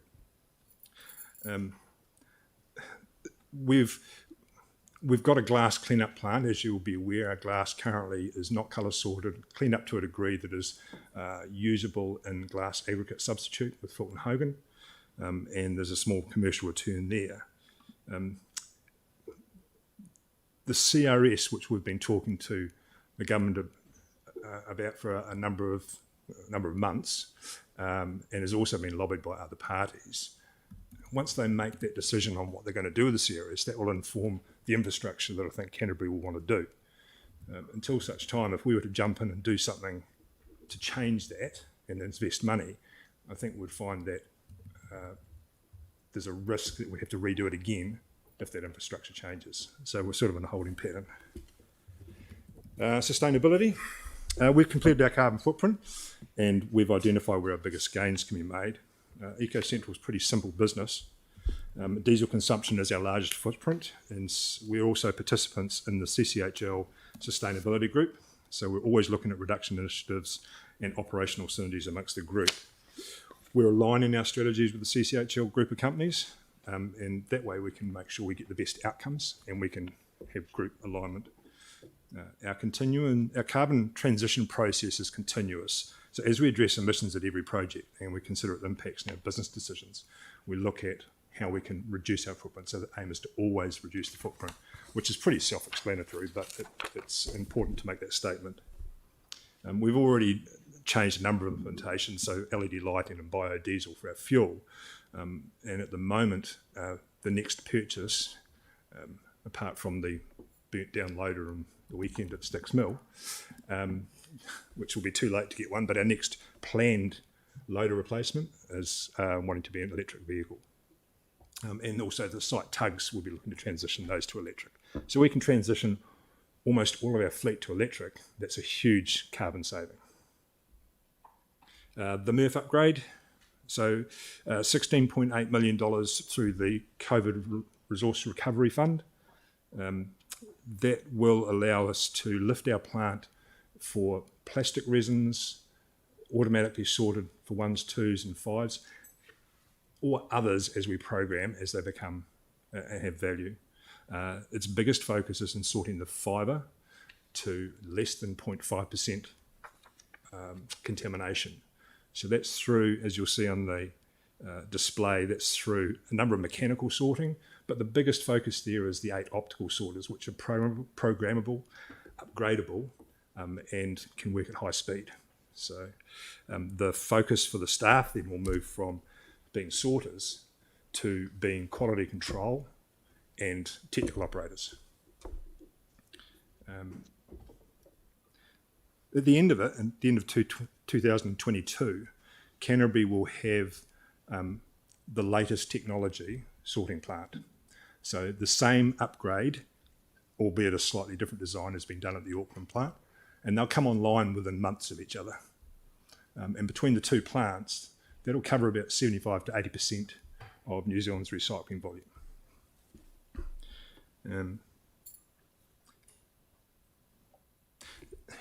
Part of the thing to remember for or to be aware of, I suppose, with the recycling plant upgrade is that by refining the product to a tidy quality will generate more waste if the yellow bin recycling contamination remains at the same level.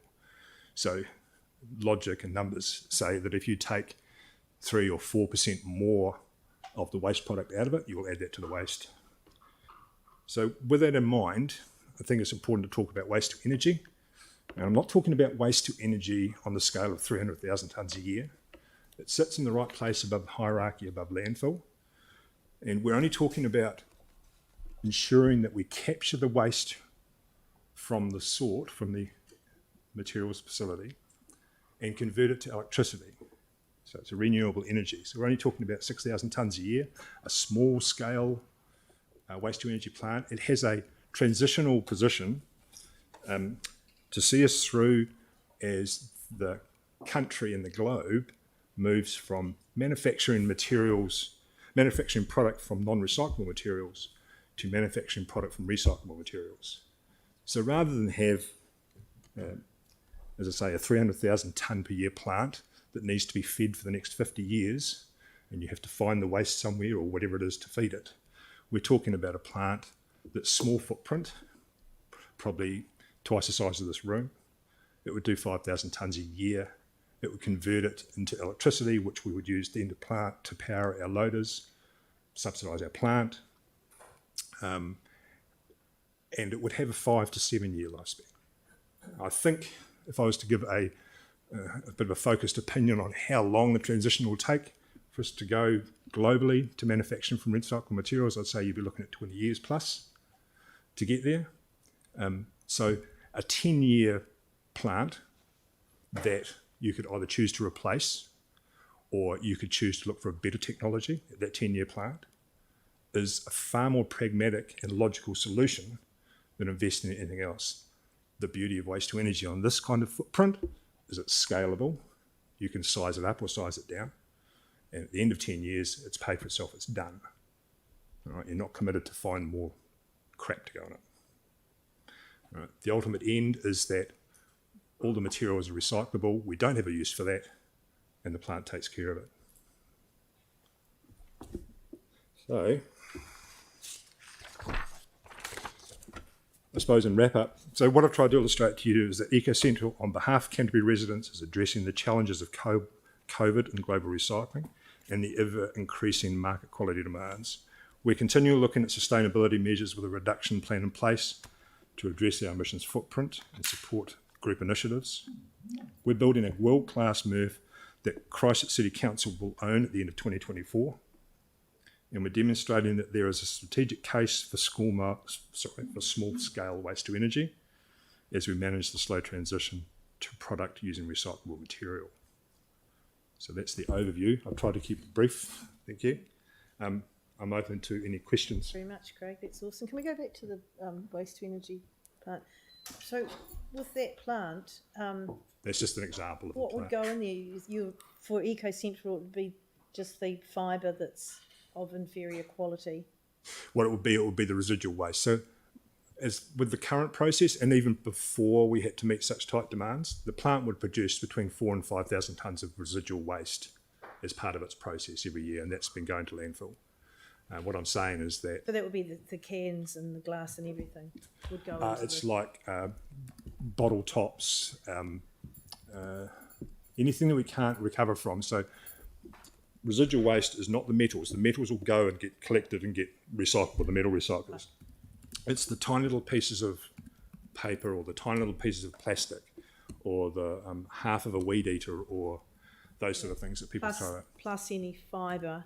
Plus any fibre smaller than the side of your fist and plastic size. Yeah, but plus any fibre that no longer reaches that quality, the export quality. Is that correct? Because the MRF is going to sift that out now, the new one. So when I talk about quality of the fibre, it's anything that gets through the entire process to the paper or fibre bale that isn't paper or cardboard based. So because of, let's look at soft plastics is a perfect example of that. So soft plastics continues to be the biggest problem for contamination in paper because it sorts like paper. right? The optics in the new plant will be able to see that plastic is plastic and it's not paper, but the current plant can't see that. Right. So the biggest contaminant is actually still soft plastics that arrives in the bin. And what's your vision with this waste to energy? Is this like you're looking for someone to pick it up and build one? Or are you looking at doing that? Or are you thinking council? We stick to our core business, we stick to what we're experts in. So what we have been doing is talking to different providers about what solutions they offer. The picture that you can see in the display is from H2 Solutions, which is a company that we've been talking to and is actually working to trial a couple of plants in New Zealand and get them up and running. You know, their plant would handle about 20,000 tonnes a year. 20 tonnes a day, which equates to 6,000 tonnes a year. There are a couple of others, but it is not something that anybody has come forward and been a global expert in. The big waste to energy plants that are built over in Europe, they don't go down to this scale. So you're looking at almost a small scale pyrolysis. Interesting. Okay. It also has it also has the capability. I know there's different things going through legislation on taking care of tyres. This kind of plant can take shredded tyres as well. So you've got some versatility in terms of its inputs. Any questions? Phil? Thanks very much, Craig.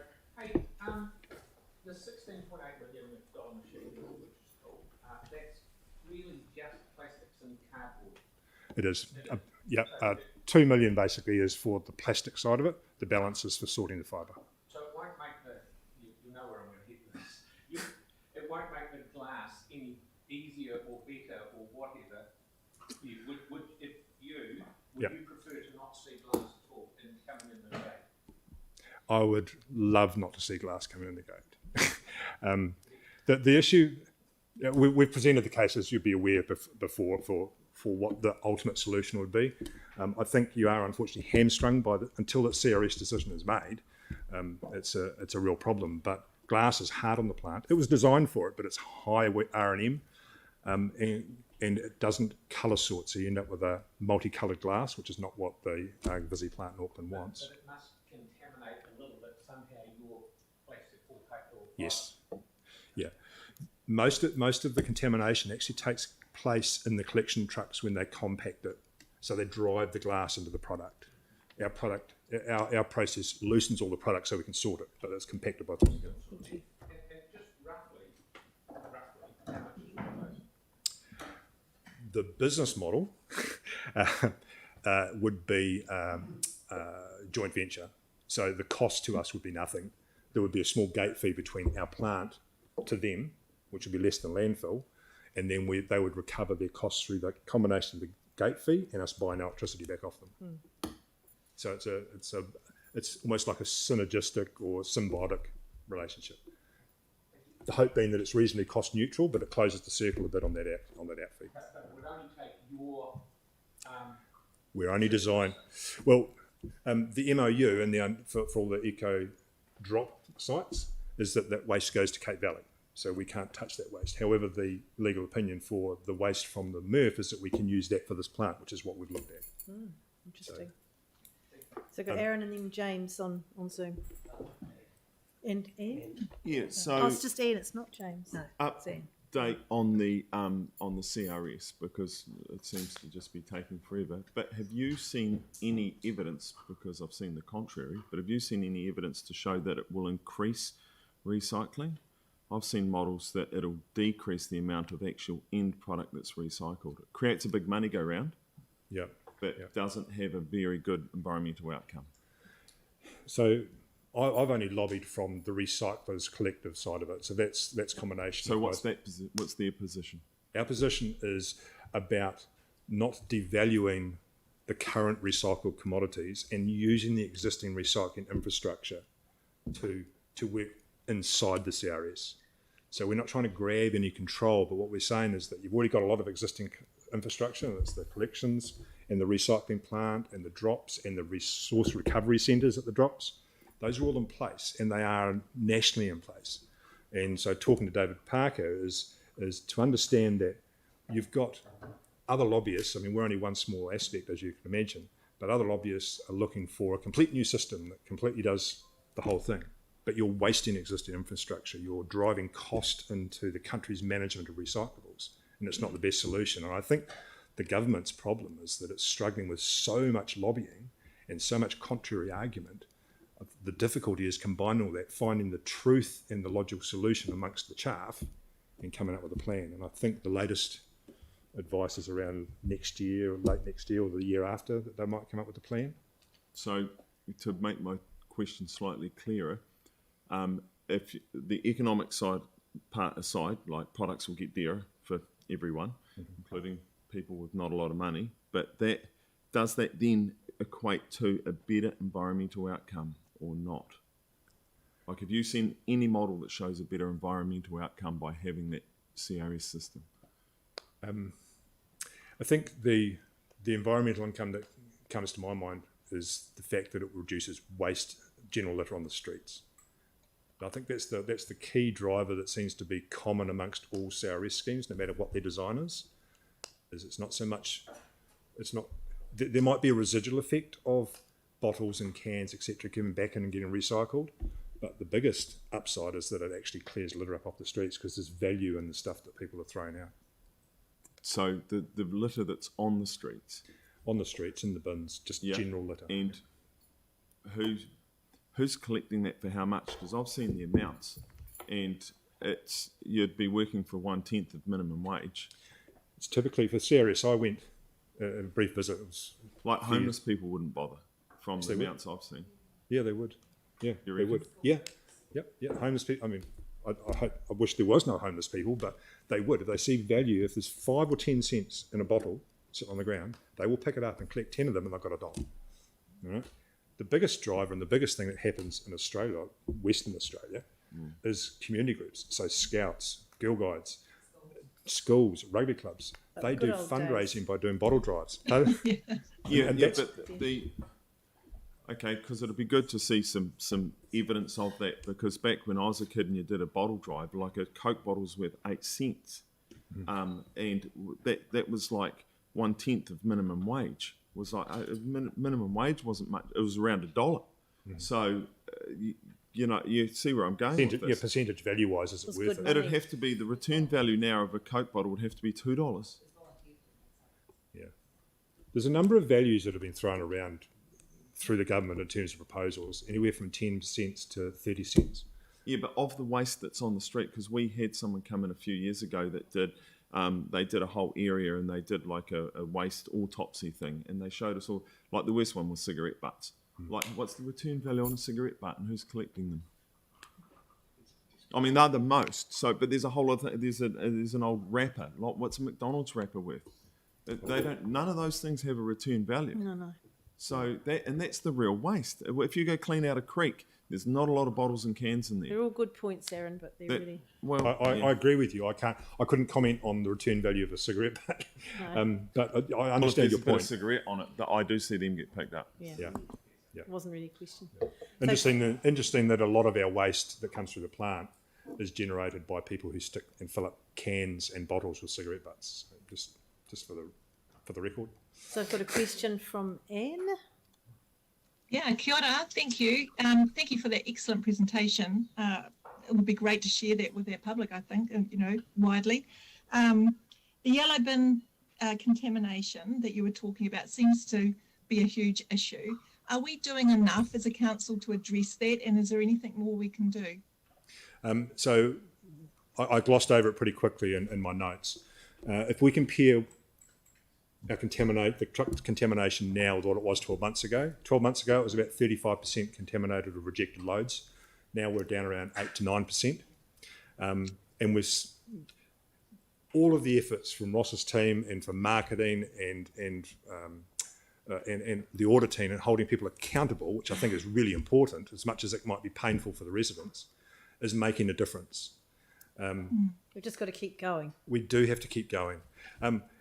We do see interesting spikes in the negativity in the community, nationally, not just here, when you have Delta and the protesting that's going on at the moment. We're seeing suddenly contamination goes up. It's almost in alignment with negative public sentiment and the I don't care attitude, or there's nothing I can do. I'm not a psychologist. I'm just comparing what we're seeing in terms of numbers. When it was quiet and everybody was, we're making progress and we're doing well done New Zealand, team of 5 million, it was, and the efforts from everybody else, it was coming down. And now that we've come to this delta scare area, it's starting to climb up again. So, as I say, I'm not a psychologist, but this is just what we're observing. We can't let our foot off the accelerator. If we let our foot off the accelerator, I can't do much more with the plant, right, to take waste out. Right? At the moment, we're just holding our water and we're making the quality level. Keep going for those gold stars, people. Yes, please. Any other questions, Anne? No, that's it. Thank you. Thank you. Phil? Sorry, just have one more. How many tonnes do you get in a year, roughly? Roughly. Our average was around 50,000 tonnes a year from all sources. Yeah. We dropped down in COVID, post-COVID, down to mid-30s, I think it was, in total. And we're starting to climb our way back up again as the recycling comes right from different areas. So the normal activity is about 50,000 tonne a year. Awesome. Thank you. I think that might be all the questions for you. Oh, Yanni. Thank you. I guess I was just concerned with this, the project upgrade. Like, if you had additional capital, is there anything else you'd do in conjunction with the upgrade to get better outcomes? We're taking the opportunity to do some major R&M while we're doing the upgrade. And the upgrade is taking 8 stages of implementation, because at the same time as doing the upgrade, we have to continue services. For example, the Auckland plant during their upgrade are shutting their plant for 3 months and all the recycling is going to landfill. All right, so that's what they've had to do. So Ross talked about pre-sort. We've talked about pre-sort previously. It's something we should look at, but it's not part of the MFE funding. It's not part of this project scope, right? So you're bound by that scope. But what's Is that what you're saying? Yeah, we're bound by the agreement with MFE. But if we want to go like to separated glass collection, or we want to take the fibre and put it into organics, isn't the pre-sort kind of like the most important thing? No, because the problem with glass, if you collect it in the same bin, you've contaminated the glass and you've contaminated the material in the bin. So the commingling we can stop, and that won't affect the pre-sort.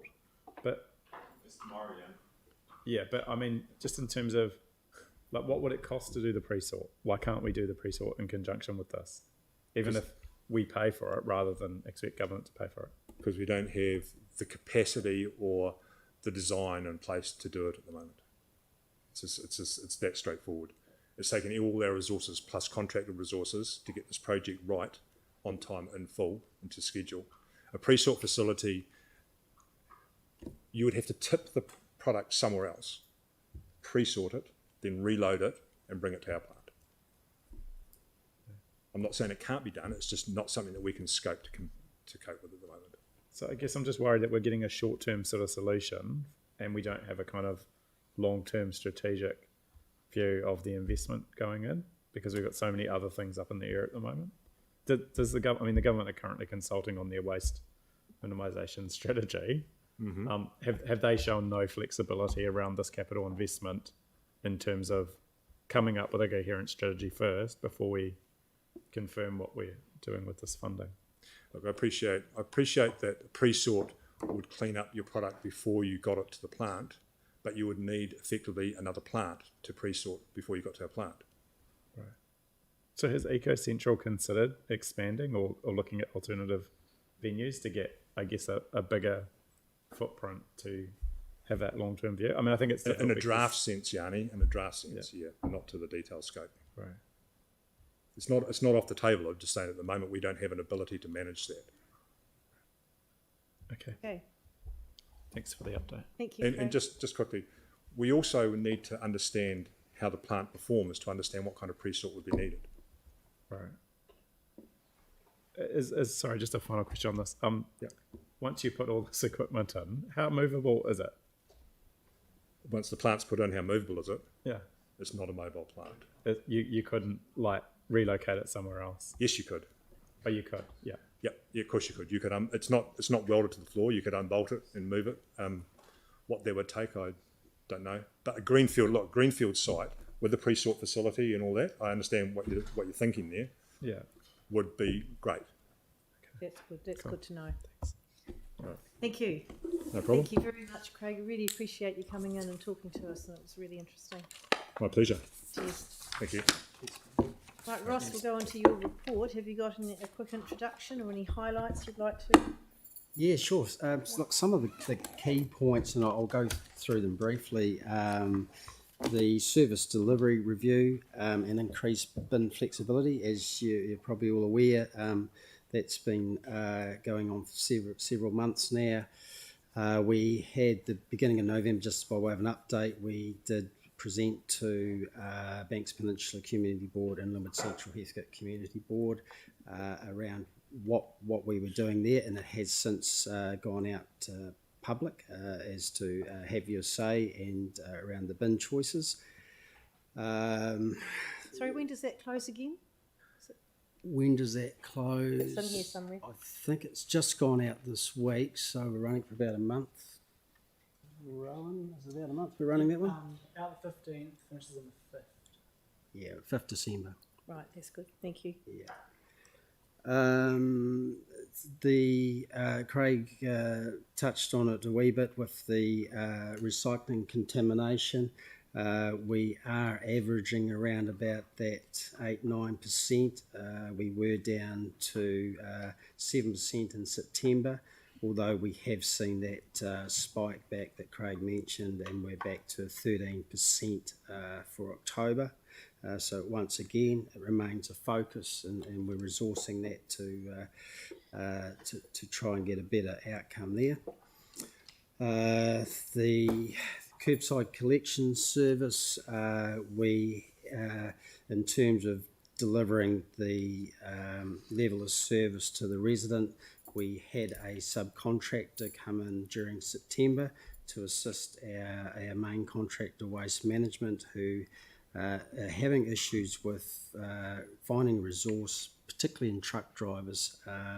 So there's a demand not only throughout New Zealand but globally for truck drivers, and they are struggling to keep those numbers at the required level to meet the level of service required. So we're continuing to work through that with Waste Management. The organics processing plant, the transitional plan we're working through. You'll see there's a photo on page 14 of the report showing the amount of material that has been cleared from the site, and the remainder of that material will be going to the wastewater treatment plant for their planting program, the soil remediation there, and we are aiming to have the Living Earth site clear by mid-December. In terms of looking for other sites, we are continuing to work with Jacobs as the consultant there. In order to make sure we've covered it as best we can, we have put out an RFI yesterday through GETS just to spread the net even further to see, make sure we're not missing any opportunities that may be out there. And the closed landfill remediation, just a bit of an update there since this report. The BEXI work, the stage 1 is all but complete, so we've got 2 more stages to work through there, and the Bonds Bay, that work has commenced as well. So we're looking at about a 6-week window there. It's what we've discovered so far is there's quite a bit of material in there. It's deeper than we thought, so it may take a wee bit longer, but we'll just work through that as we go. Thank you. So with the Bexley, there's the 3 zones there, because we approved that 2 years ago. Yes. So we've been waiting for the resource consent, which has just been So we've all that has come through. We couldn't start anything until we had that approved. So and then it's going to be completed by December this year. Stage 1. Yeah, zone 1. Yep. My question is, have we got consent for the other zones as well? Was it all in together? Yes, all in together. So that was the long part, wasn't it? And then now the actual... Yeah, and look, the first zone was perhaps the most critical because that gets the most of the wave action across the estuary, and we have, unfortunately, the cost has increased in there because we've had a lot more erosion during that time, waiting for the consents. Really? It was very pleasing to see with the most recent storm event, the work that had been done, and that's the picture on the front page of the report. No more damage there, but beyond that point, we saw some more inundation in there. Right. Well, that's a comfort that it shows you that the work is going to effective. be successful. Yeah. Thank you. Are there any other questions on the report? Jimmy? Thank you. Yeah. The first question on page 205. Not 2000, sorry. Handheld battery recycling regarding to those 5 new indoor and 5 outdoor and 7 indoor collection sectors. Where about in Christchurch or is Canterbury region? Canterbury region, yeah. How many in Christchurch?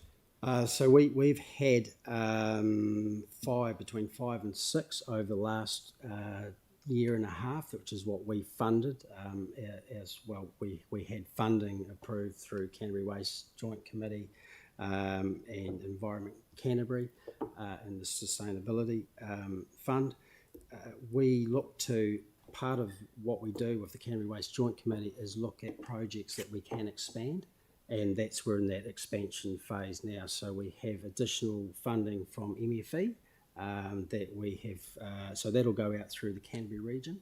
Yes. We've also had a lot of interest throughout New Zealand looking at the structure of our program and wanting to adopt that for their own region as well. So it's been very successful in that sense.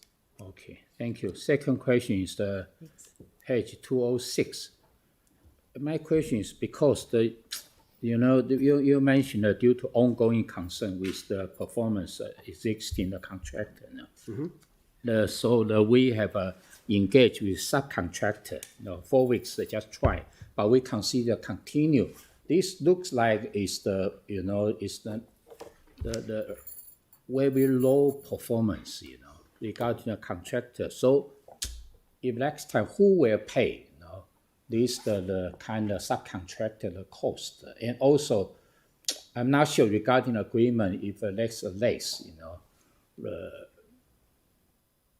how do I say? It's a performance whether we have any penalty or not. Yes, so under if the question was the payment for the subcontractor, under the contract itself, yes, that would get charged back to the current contractor, Waste Management. So those costs that were incurred to provide that level of service by engaging another subcontractor, they were deducted from what we would normally pay through to Waste Management. Oh, it's not from council to pay? No, not our cost. And of course, our focus has been providing that level of service to the resident, because obviously when residents are putting their bins out, they're not getting collected on the collection day. Yes. Creates a lot of obviously displeasure for the resident, but then a lot of administration work as well, with calls coming in and then tickets being raised and then actually making sure that those bins get collected the following day. Okay, thank you. Sorry, Chair, last question. Don't apologise, Jimmy. Okay, yeah. Last one regarding on page 200. You mentioned the kind of staff working with the Environment Canterbury staff on the development of regional data project to support the better regional waste reporting. But my question is that whether it looks like you can have existing, the staff can handle this one. But I remember back to a couple of months ago, the Canterbury management joined the committee. We have to put $80,000 as additional the budget. Try to recruit this technical staff. They can kind of provide or integrate all those information to minimize the waste through the different development, the kind of project. Whether this overlap or not, I'm not sure. What's the update status regarding those $80,000? Whether you can recruit new staff or what's the update status? Yeah, sure. So part of to recruit that person, we needed agreement from all member councils. We had all but one. Have we got? All the ones above one more to come. We have one more to come. So majority have supported getting that extra resource, that shared resource. So we just need that other council, which I'm sure Sylvania will be chasing to get their commitment on that. But yes, that position will be able to assist and work with those projects across the region. So it's just that resource that we don't have individually within our own resources within the individual councils. Okay, thank you. Thank you. Thank you, Jimmy. Any other questions on the report? Anne. Yes. Yeah, good. I had to wait till you had two hands up. Thank you. Thanks. Thank you, Ross. Yeah, thank you, Ross. I mean, excellent work. I'm just noticing that you had to postpone a lot of community engagement because of COVID. Are you able to revisit those events and continue with that good work? Yeah, as we can. Yeah, whatever we are able to, we'll continue with that. Yeah. Just following on from that, I should know this, but I don't. What kind of engagement do you have with schools? In terms of this type of education with the bins. So there is separate to resource recovery. We have our learning through action, which is done through a separate unit through council. So they have a couple of programs that they run in schools. Education programs, and that includes visiting some of our processing plants, the organics processing or Eco Central. First on experience with seeing what happens at those facilities, education around wound farms, that type of thing. And the aim there, of course, is to get those kids to take that message back to mum and dad and hopefully make sure they're doing the right thing as well. That's great, and it's excellent to see so many people playing that game. They've been a good game. It's obviously really becoming quite effective.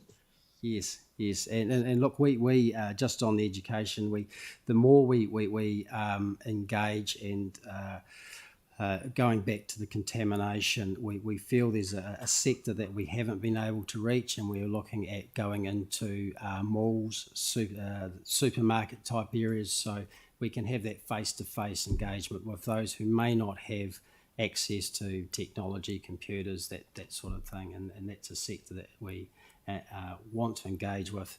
And to your first question, yes, we've had to delay some of that until we've been able to get back into those face-to-face situations.